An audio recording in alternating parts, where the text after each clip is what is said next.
unless you're a boob. I mean, unless you're an incompetent hack. If you win recruiting day in college football, you win 80% of your games. But it doesn't work that way in the NFL.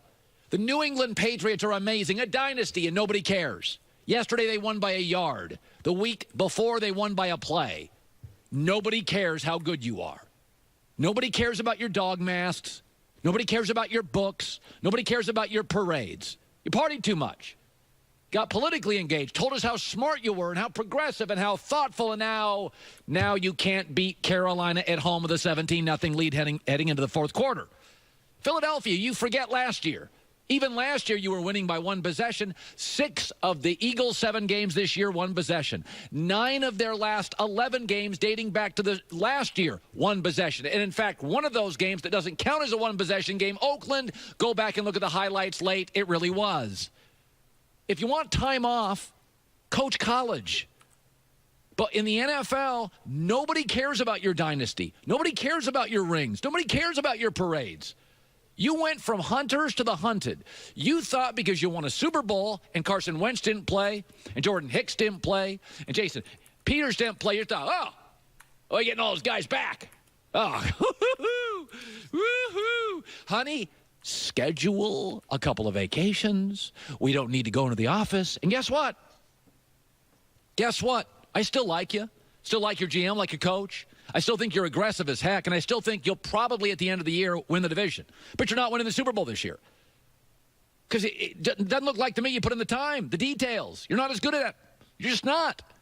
Now, you've had some injuries. So what? Gronk didn't play yesterday for New England. No excuses. Well, we've had injuries at running back. New England didn't have Sony Michel yesterday late. No excuses. They're better at details than you are. Now, you're still aggressive.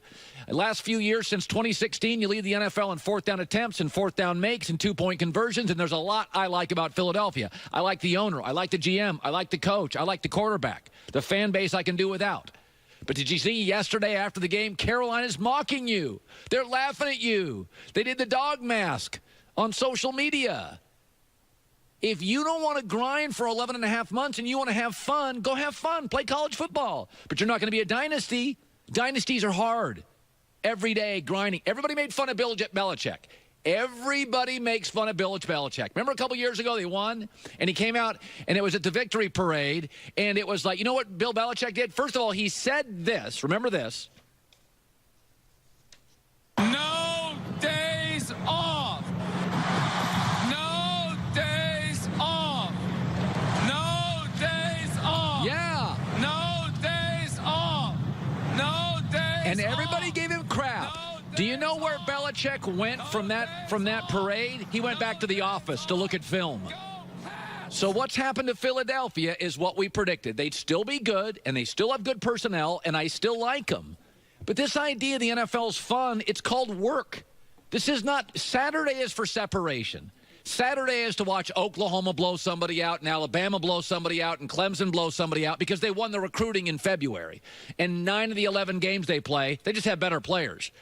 But the difference between Tennessee, a bad team, and the Chargers, a great team in London, was a coaching decision, was an inch. The difference between Carolina and Philadelphia, a Super Bowl team from a perennial roller coaster ride, is a foot. And you win because you put in the time. Doug Peterson, a guy I like, is already playing the underdog card. These are games that galvanize football teams, and this is going to do that. This is going to bring us even closer together. Basically told them that, hey, pressure's off of us. Nobody on the outside world's giving us a chance to do much of anything, and pressure's off, so we can go play, have fun, and just relax, and a lot of football ahead, too. That's just a bunch of hooey. That's just a bunch of hooey. That's a slogan. That's a motto. You're trying to sell guys in the locker room. Nobody cares about us. No, Philadelphia. They're going to care about beating you the entire year because you're Super Bowl champs. And a couple of years ago, Atlanta was the talk of the NFL, and they got to the Super Bowl. And now Atlanta is no good. And they're going to lose tonight in Monday Night Football probably. Work. Don't want to do it? Go coach college. Don't be a GM in the NFL. Go be an athletic director in the SEC. The NFL is a grind. Celebrate briefly, grind daily. And I think a lot of people aren't built for it. Bill Walsh was built for it. Chuck Noll was built for it. Belichick is built for it. Jimmy Johnson was built for it. But it's hard. Got any more books to sell? Let me shift gears to the Dallas Cowboys. You know, it's funny. Teams, and it's not strange, but it happens. Teams tend to take the personality often of their cities or their owner. Every great Laker team has had some flash.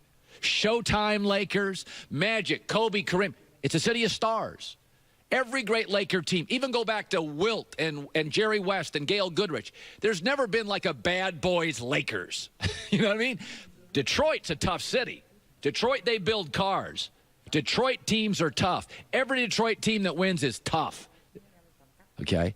How about New England and Boston, 51 universities within the metro area of Boston. The Patriots, cerebral. The Celtics, cerebral. The Red Sox, evolvers, adapters, innovators in baseball. Golden State Warriors, Silicon Valley, progressive. You tend to mirror your cities, and you often mirror your owners, right?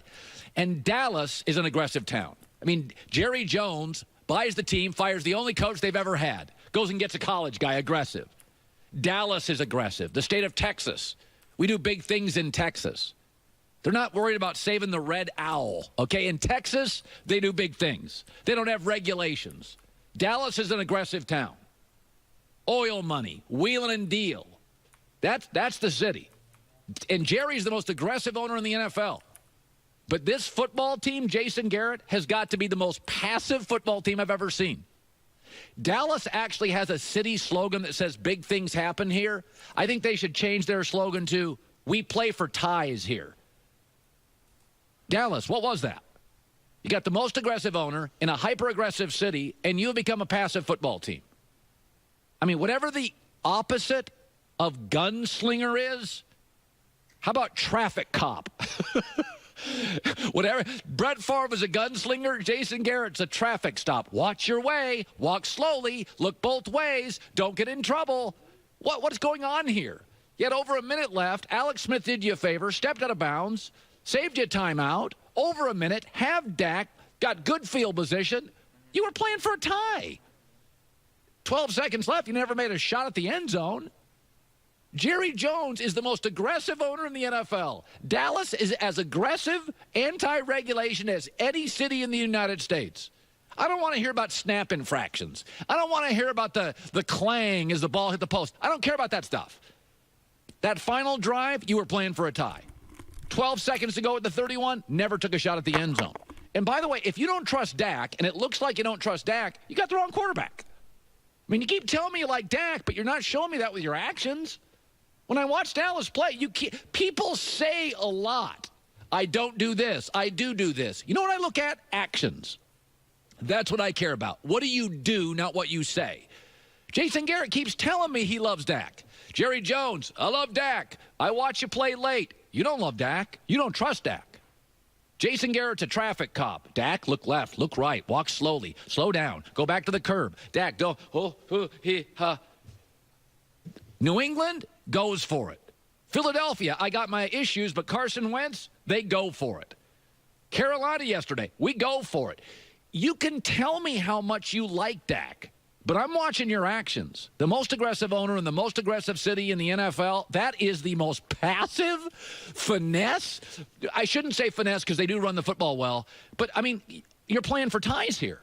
And by the way, Tony Romo, whenever Tony Romo does Cowboy games, it's not a good look for Dak Prescott because Tony Romo knows the truth. This is the same playbook. This is the same playbook. And he's the number one option on that play, and he just hesitated and went back to Swaim.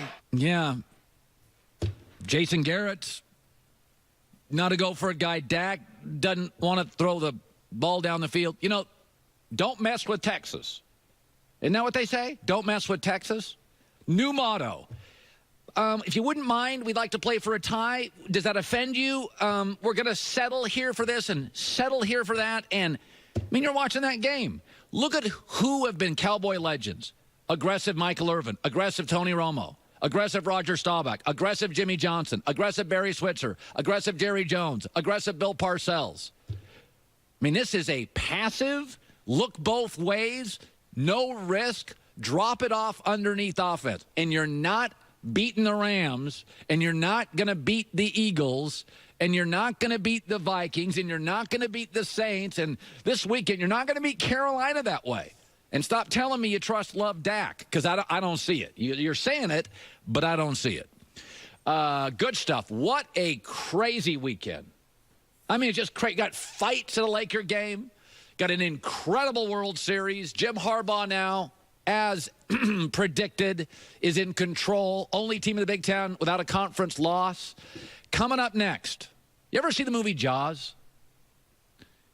Just because you can't see a shark doesn't mean the shark is not out there. And in the NFL, it's out there. You may not see it, but it's out there, and that is coming up next. You know, there's nothing quite like a hug to make everybody feel safe. And when the tough weather hits, the right hug from your wiper blades can make all the difference. How about Michelin Premium Wiper Blades? Exclusive Smart Flex technology. Hug your windshield. Unparalleled, streak-free, long-lasting, all-season performance. Michelin engineers have worked hard to develop the blades for you in any weather. And now it's getting into late October. And if you're in a northern climate especially, you're getting rain, sometimes heavy, sometimes snow. It automatically flexes to the curve of the glass. Hugs your windshield. Michelin Premium Wiper Blades, if you want better visibility and you want to see clearly and you want to drive safely. It's available at Amazon, Pep Boys, Walmart, and other fine retailers. The road gets ugly, so will your windshield. It's time for Smart Flex technology. Michelin Premium Wiper Blades.